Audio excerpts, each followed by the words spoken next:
Hey guys, welcome to the channel. My name is Lenny, and in this video, I'm gonna tell you guys how I started my dropshipping store from beginning to end. So I'm gonna go over the 5 or 6 main points that it took me to go from finding out what kind of products I wanted to sell, why I wanted to sell those products, how I researched everything, and getting all my suppliers and getting to a profitable, successful dropshipping store where I'm actually running it and making sales. So I'm not gonna go that much into detail. I have a lot of other videos that go into further detail about the ins and outs of dropshipping and all that good stuff. But in this video, I'm gonna give you a nice, open, big scope of what it takes to get into dropshipping and how to do it successfully. Make sure you subscribe to the video. If you have a question, let me know. I will answer it, and let's go. So the first thing that I did when I wanted to start my dropshipping store is that I researched products. I researched categories of products that I wanted to sell. I was looking for products that I thought were gonna sell well, that were gonna grow over time, and that were really good products to get into. So this takes a lot of time. There's no perfect answer to this. You're gonna have to spend some time researching and figuring out what it is that you wanna get into, what kind of products you wanna sell. So the way I did it was by looking at a lot of other different companies and a lot of different products, checking a lot of statistics and data on what industries were going to grow, what's going to be trending, not just short-term, but long-term demand for these products. So you have to do some research here, figure out what you want to sell, go on some other sites, check out what they're selling, go on maybe Google Trends. You've got to really get in your mind and really think like, what is going to be the next thing that's going to grow over time and get bigger? And like I just said earlier, not the short-term, but overall long-term. So that's what I did when I was looking for what kind of category I wanted to get into and what kind of products I wanted to sell.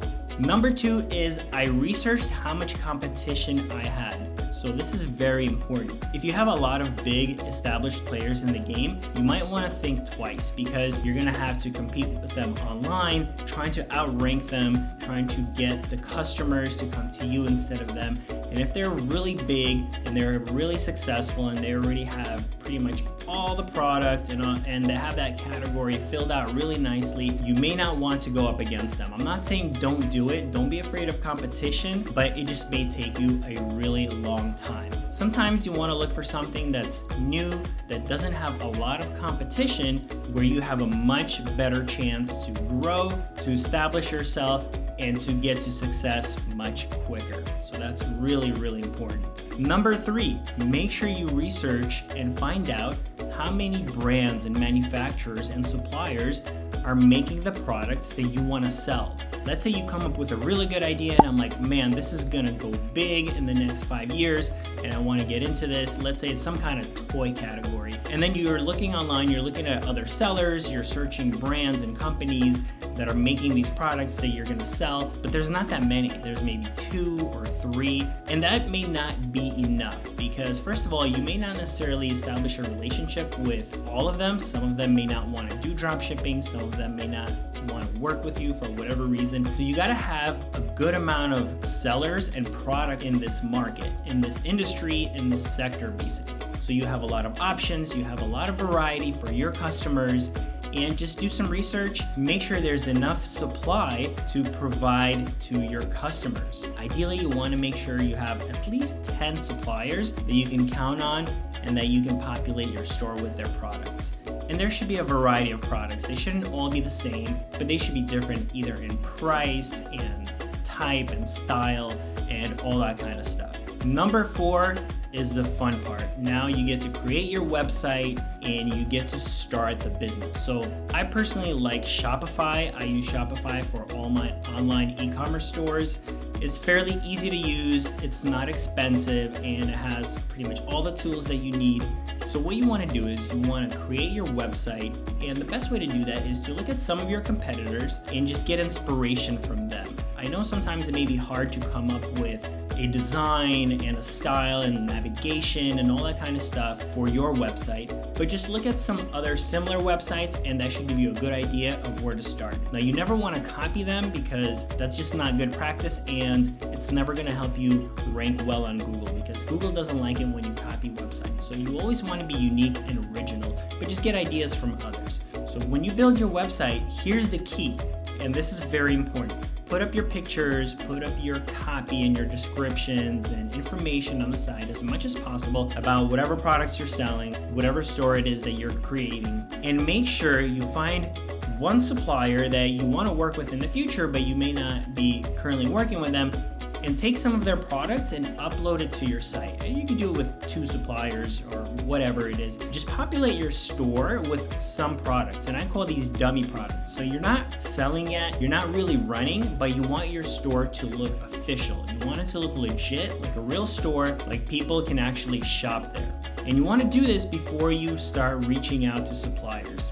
This is a very important step, and this is what's gonna get you to the next level. This is what's gonna get you into these relationships with these suppliers, and this is how you're gonna get awesome product to sell on your site. Before reaching out to suppliers, the point here is that you wanna show these suppliers that you're a legit store. You're not just someone that just throw up a website in 5 minutes and you're just gonna play around. You might start selling, you might not, you might move on to something else.